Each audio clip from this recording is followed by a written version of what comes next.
Ja nyt ollaan täällä Kirpputorilla Heidi Popovan kanssa Turussa yliopiston kadulla ihan katutasossa ja autoja menee tuosta ikkunan takaa aina näin aika ajoin.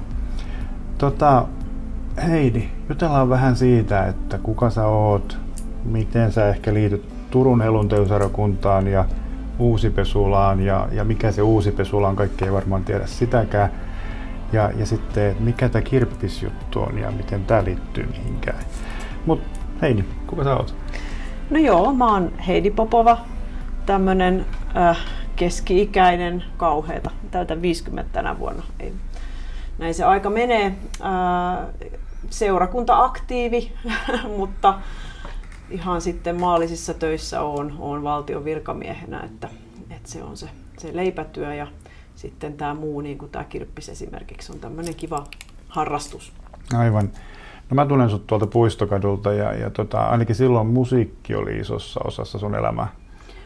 Joo, kyllä se edelleenkin on, että ympyrät on vähän vaihtunut nyt, kun on siellä pienemmässä helluntajaisseurakunnassa Uusipesulassa, Varissuolla. Mutta kyllä siellä aika usein sitten semmoista seurakuntamusiikkia eri kokoonpanoilla pääsee tekemään, että se on sitten myös semmoinen yksi henkireikä. Siitä ei voi irrottaa. Joo, ei se varmaan niin kauan kun ääni jotenkin toimii ja terveenä pysyy, niin kyllä se on sitten semmoinen, mistä tykkään palvella erityisesti ylistyksen vetäjänä. Niin. Se ei aina tarvitse mitään niin kauhean isoa ja suurellista. Se voi olla piano ja minä tai kitara ja minä. Että jotenkin se tässä niin kuin viime vuosina on tullut enemmän semmoiseksi, että mennään niin kuin perusasioiden äärelle. Ei välttämättä aina suuri ole kaunista, vaan joskus pieni ja yksinkertainen voi olla merkityksellisempää. Se taitaa olla se yleinen suunta ihmisillä, että näin se vähän menee. No, sitten jos ajatellaan sitä Uusipesula-seurakuntaa, joka tosiaan on siellä Varissuolla ja se on, niin kuin mainitsitkin, on niin helluntai-seurakunta, niin oliko se ollut ihan alusta saakka siinä mukana? En ole ollut ihan alusta saakka. Itse asiassa Uusipesula täyttää tänä vuonna 20 vuotta. Eli jos joku miettii, että se on joku uusi seurakunta, niin ei se nyt ehkä enää sit ole niin kovin uusi. Että Uusipesula perustettiin Turun helluntai-seurakunnan tytärseurakuntana. Ja nimihän tulee ihan siitä, että siellä on ollut jossakin kiinteistössä pesula ja sitten siihen perustettiin, nyt ei olla ihan samassa enää, mutta perustettiin seurakunta, että pestään vähän erilaista pyykkiä, jos näin voisi sanoa. Ja se oli tavallaan Turun helluntai-seurakunnan istuttama seurakunta ja edelleen Uusipesulassa ihmiset kokee, että Turun helluntai-seurakunta on ikään kuin se meidän emoseurakunta tai äitiseurakunta, josta on lähdetty liikkeelle. Sitä mä en osaa ihan tarkkaan sanoa, että kuinka moni alkuperäisistä uusipesulalaisista on vielä toiminnassa mukana, että ihmisten elämäntilanteet tietysti vaihtuu ja jotkut on muuttanut Turusta pois ja kaikenlaista tapahtunut. Mutta ennen kuin mä menin sinne, olisiko se nyt ollut 2014 tai jotain niillä main, niin olin siis, voi sanoa, että suuren osan elämästäni viettänyt Turun helluntajaisseurakunnassa, että sinne mä menin silloin, kun tulin Turkuun opiskelemaan ja aika pitkään olin siellä, että paljon on siellä edelleen vanhoja tuttuja. Vieläkö Uusipesulassa on siellä seinällä niiden perustajien kuvia? On, siellä on. Tai ei vaan kuvia, vaan siis se on maalattu se seinän kokoiseksi. Joo, kyllä, että ne on tehty semmoisena niin kuin kaksivärisinä maalauksina sinne vanhoista valokuvista, jotka on lapsikuvia, eli siellä niitä ei tunnistaisi vaan samoiksi henkilöiksi, mutta joo, että sanotaan, että seurakuntasali ei näytä ihan perinteiseltä seurakuntasalilta, vaan jos ei siellä olisi niitä äänentoistovermeitä ja semmoista taustaverhoa, niin se voisi olla jumppasali ihan yhtä hyvin. Aivan.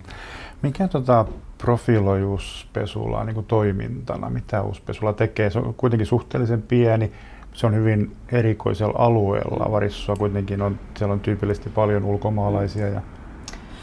Kyllä mä sanoisin, että entistä enemmän niin Uusipesula on, jos voisi sanoa, diakoninen seurakunta. Että se diakoniatyö laajasti ymmärrettynä kyllä leimaa seurakunnan tekemistä tosi vahvasti. Et niin kuin sanoit, että seurakunta ei ole suuri. Se aktiivien porukka on ehkä, se voi olla 50, eli sunnuntai jumalanpalveluksissa ei välttämättä ole edes penkit täynnä, mutta ne, jotka siellä sunnuntaina istuu, niin tekevät kyllä sitten kädet savessa töitä pitkin viikkoa, että jokainen palvelee sit paikallaan ja hyvin paljon näissä diakonian tehtävissä. Eli siellä on ruokaa jaetaan torstaisin noin 400 kassia keskimäärin, eli jono on pitkä ulko-ovella ja siihen on ensin tämmöinen hartaustilaisuus, johon toki ei ole pakko osallistua. Ja sitten on se ruokajako ja siinä jonossa toki näkyy elämän koko kirjo, mutta myöskin just tämä, mihin viittasit, että alue on hyvin monikulttuurinen, että siellä on eri taustoista ihmisiä, eri kieliryhmiä ja silläkin tavalla eri taustoista, että kyllä meillä Suomessa on myöskin paljon työssäkäyviä ihmisiä, jotka on hyvin pienituloisia. Ja yhtenä ryhmänä valitettavasti maahanmuuttajataustaiset työntekijät, jotka tulee tänne töihin ja sitten ehkä palaavat taas kotiin, niin kyllä siellä se on se, ja tietysti se ei ole vaan se torstai, vaan kun sitä valmistellaan ja ruokaa tulee, sitä pitää lajitella ja säilyä, että siellä on, sanotaanko nyt, että 2-3 päivää viikossa niin ihan täystohina päällä, että silloin se kirkkosali näyttää vielä vähemmän kirkolta, että se on enemmän kuin logistiikkakeskus. Varissua mun päässäni on hyvinkin pieni alue, se oikeasti varmaan on vähän suurempi, mutta melkein se on vain yksi katu, joka tekee lenkin. Miten suureksi arvioisit tuon seurakunnan vaikutuksen siihen alueeseen? No itse asiassa korona-aikana me jotenkin havahduttiin siihen, että se olisi aika katastrofi, jos me jouduttaisiin esimerkiksi lopettamaan ruokajako niin kuin hygieniasyistä. Me onneksi ei sitä tarvinnut tehdä, että vähän se muutti muotoaan siinä aikana. Että vaikka muu toiminta oli siirty nettiin, ruokajakoa sä et voi tehdä netissä.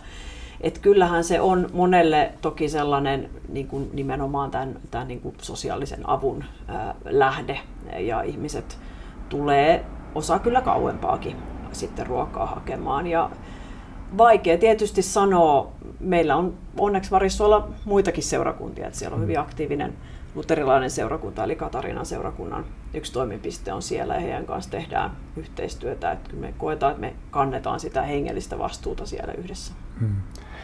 Jos ajatellaan, seurakunta on noin pieni ja kuitenkin on kaikenlaisia kuluja tiloista, ehkä henkilöstökuluja ja muita kuluja sitten tästä ruokatoiminnasta.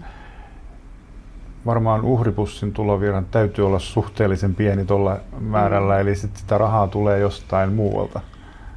No kyllä se peruskuvio on ollut se, että lahjoitusvaroilla eletään, että sillä tavalla toki ihmiset tekee sitä suurella sydämellä seurakuntalaiset, mutta meillä on paljon seurakunnassa myöskin työelämän ulkopuolella olevia ihmisiä, eli ei voida olettaa, että niin kuin se tosiaan se kolehtipussin saldo on kovin iso. Mä uskon, että meillä on myös joitakin sellaisia ihmisiä, jotka ei kuulu seurakuntaa, jotka säännöllisesti lahjoittaa.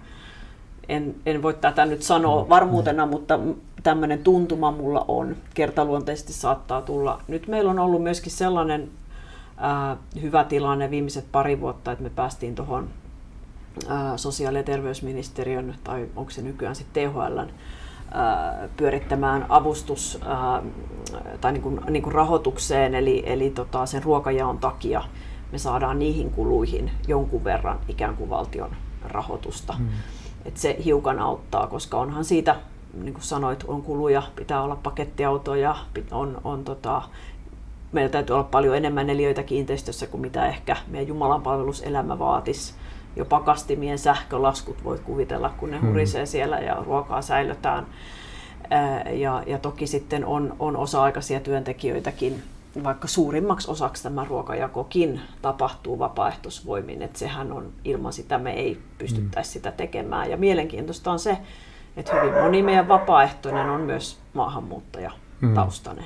Että sielläkin näkyy kyllä kirjo, että eivätkä kaikki ole kristittyjä, mutta on niitäkin, joilla on sitten suunta kääntynyt sen toiminnan aikana. Eturintaman henkeä, voisiko?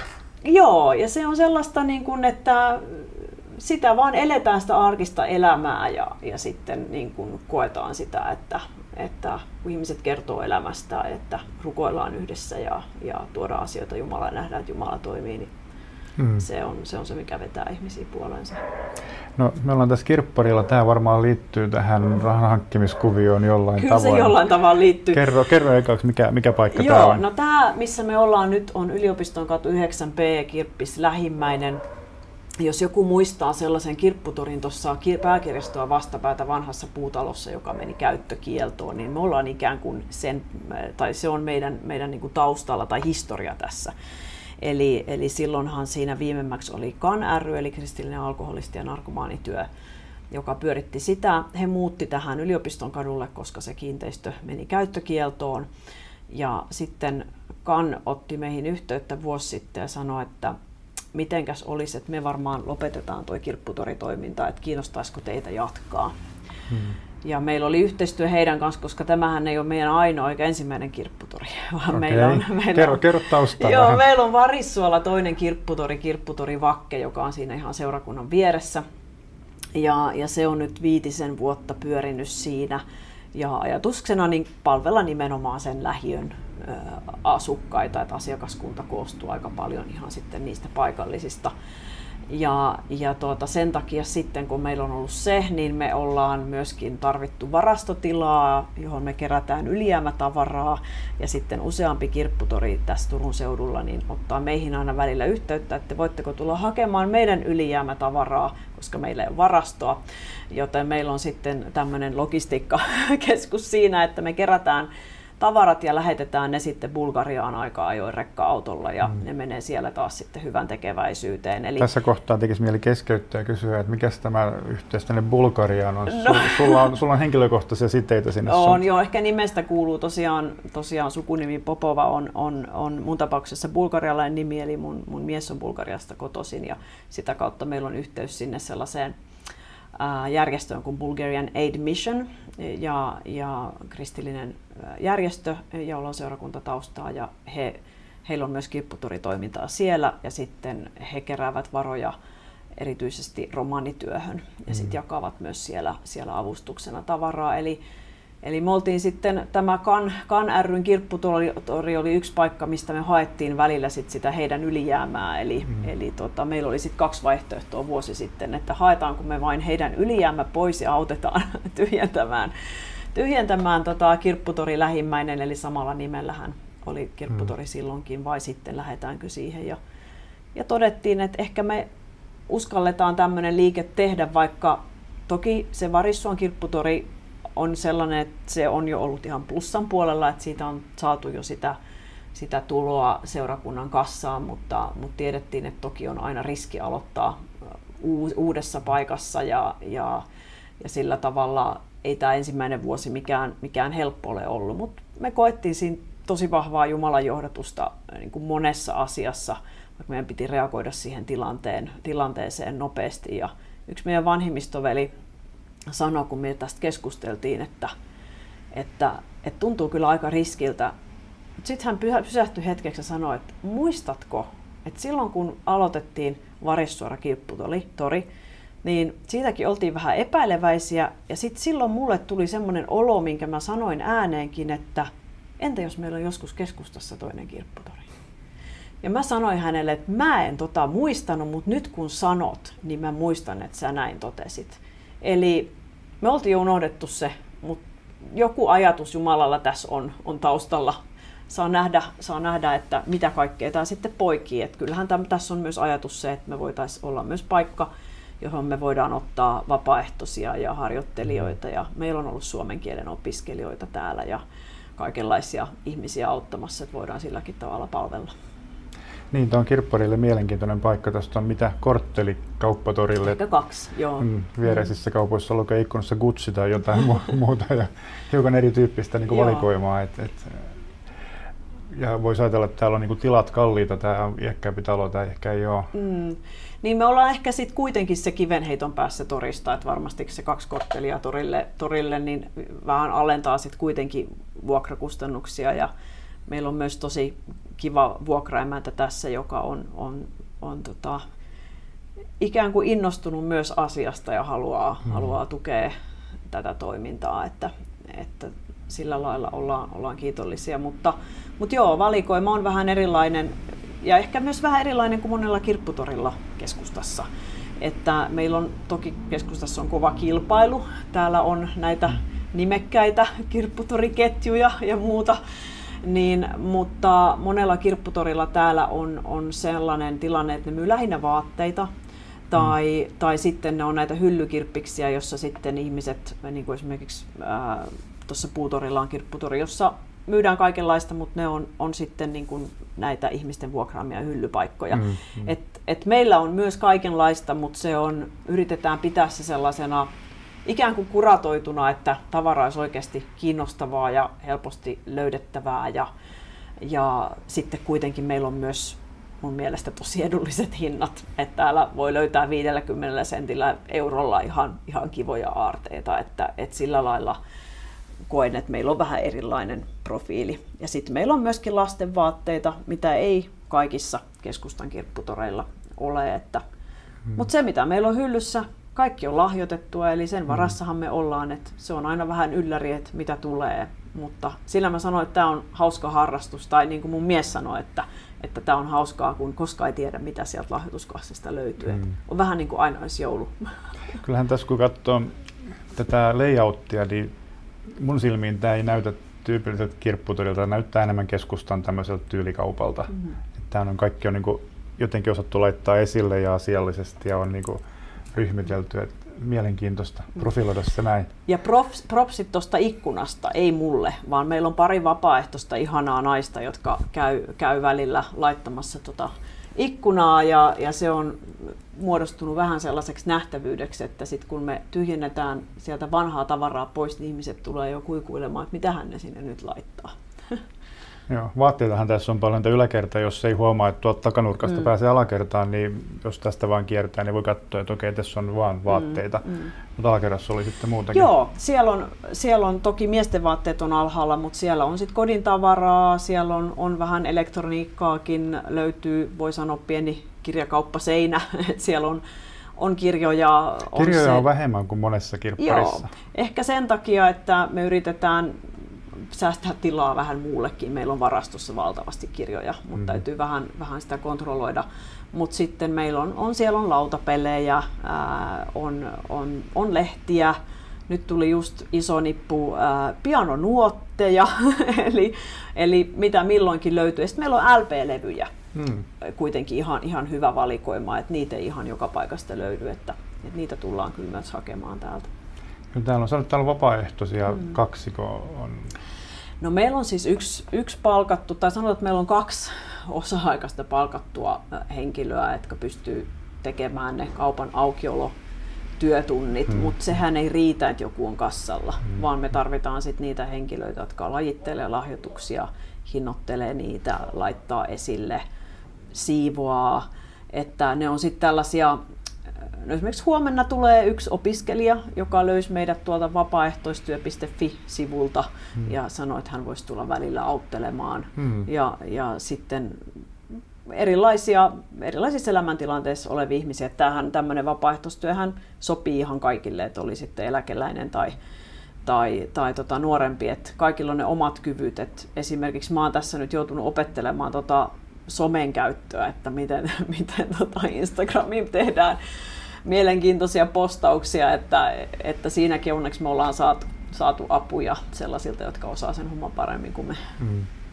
Niin sä teet niin kuin johtamistyötä tavallaan vapaaehtoistyönä. Niin, no tavallaan joo, kyllä.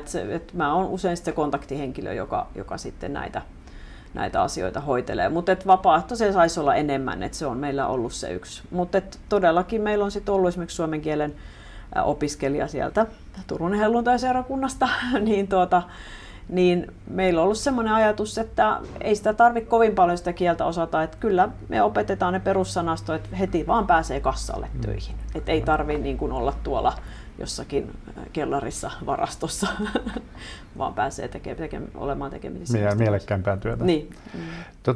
Sä tuossa vähän kerroitkin, mitä kautta tavaraa tulee. Onko mahdollista tänne niin kuin suoraan tuoda? On. hyvin suuri osa itse asiassa tuleekin niin, että ihmiset on hoksannut, että tänne voi aukioloaikana tuoda vaikka kassin pari. Sitten on joskus sellaisia tilanteita, jollakin on jotain isompaa ja me on sitten pyritty järjestämään, että lähdetään hakemaan. Toki sitten sen mukaan, miten meillä on auto vapaana, että se on monessa muussakin käytössä seurakunnalla tuo pakettiauto, mutta sillä tavalla niin voidaan tarvittaessa hakea, että meihin saa kyllä yhteyden puhelimella ja voi sopia. Tai sitten jos on sellainen tilanne, että ei pääse aukioloaikojen puitteissa, niin voidaan sitten joustaa siinä. Onko tulossa mitään tempauksia tai kausijuttuja? Joo, itse asiassa. Meillä on nyt vähän ollut semmoinen ajatus, tämä nyt ehkä iskee siihen yleisöön, joka sitä somea osaa käyttää, mutta sellainen, että meinattiin laittaa kampanja tai vähän kilpailu tonne nettiin niin, että jos ostaa meiltä jotain ja sitten ottaa siitä kuvan, oli se sitten vaate tai joku kodin tavara, se voi olla vaikka kuva omasta kodista, mihin sen laittoi, ja sitten jakaa sen omassa sosiaalisessa mediassa ja tägää siihen meidät, niin osallistuu arvontaan, että meillä olisi ajatuksena, että joku Finkinon lahjakortti voisi olla semmoinen syksyn pimeydessä ihan kiva saada. Ai, toi oli hienoa. Todella hieno idea. Kannattaa seurata meidän somea, koska sieltä sit löytyy Kirppis Lähimmäinen, niin voi seurata, että milloin tämä nyt sit pyörähtää käyntiin.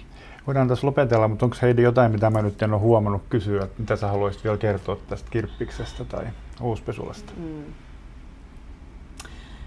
Aika tyhjentävästi tässä varmaan on tullut ne perusasiat, mutta et jotenkin, vaikka tämä on mulle vaan harrastus, ja mä en tiedä, mun mielestä seurakunta-asioista ei voi sanoa, että on harrastus. Jos mä seurakunnassa palvelen, niin se on jotakin muuta kuin harrastus. Mutta tämä on ollut hyvä vastapaino tuolle mun peruspäätetyölle, mitä mä teen muuten työkseni. Mutta silti olkoonkin, että tämä on niin kuin tämmöinen harrastus mulle, niin tämä on opettanut aika paljon myös Jumalaan luottamista. Et jotenkin mä mietin sitä, että mihin tahansa niin Jumala laittaa meidät palvelemaan, niin yleensä hänellä voi olla myöskin se taka-ajatus, että me opitaan jotain itsestämme, me opitaan ehkä jotain Jumalasta ja välillä on ollut unettomia öitä ja sitten on käynyt aivan ihmeellisiä tilanteita, että miten näkee, että Jumala pitää huolen, että esimerkiksi jotkut näistä vapaaehtoisista on tullut aivan ihmeellisellä tavalla meille. Ja joskus sitten näkee niitäkin hetkiä, että voi olla siunauksena asiakkaalle. Mä olin tässä työajan jälkeen tänään itse ja yksi nainen tuli ratsastussaappaiden kanssa kassalle ja sanoi, että mä lähdin Turkuun asioille tänään ja ajattelin, että voi kun mä löytäisin jostain ratsastussaappaat kumisaappaiksi. Kävin viereisessä liikkeessä ja sitten tulin tähän ihan vaan poikkeamaan. Ja täällä oli minun kokoiset juuri sopivat ratsastussaappaat. Ja mun melkein teki mieli sanoa siinä, että kuule, se on nyt Jumalan lahja sulle, että tulit oikeaan paikkaan oikeaan aikaan. Mutta nämä on jotenkin sellaisia, niin kuin, että tässä saa hyvää mieltä itselle ja näkee, että asiakkaat on iloisia, kun ne tekee hyviä löytöjä. Eli toivotaan, että niitä tulee paljon lisää tekemään hyviä löytöjä. Kiitos Heidi tosi paljon. Kiitos.